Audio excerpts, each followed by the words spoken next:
با گذشت بیش از یک شبانه روز از قتل بیرحمانه پدر خانواده با سه کودکش در دهه ترغوک نویه جیهون در جنوب تاجیکستان، مقامات تا کنون این حادثه را شرح ندادند. یک ساکن دهه ترغوک به خبرگزاری روسی سپوتنیک گفته است که در حمله صبح شنبه 12 ایون اهلدین محمدوف با سه کودکش کشته شده، همسر او و یک دخترش با جراحت‌های وزنین جسمانی بستری کرده شدند. به گفته منبع سپوتنیک، سال تولد فرزندان کشته شده این خاندان 2007، 2008 و 2010 بوده است. او افزوده است که همه آنها از قسمت سر با تبر ضربه خوردند. جستجوی قاتل یا قاتلان تا حال ادامه دارد.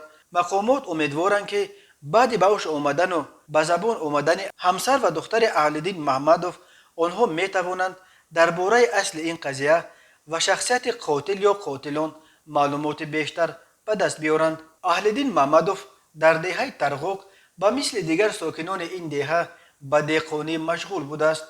تا حال دلیل به چنین بیرحمی خاص کشتن او و فرزندان کوچکش که همگی 11، 13 و 14 سال داشتند روشن نیست.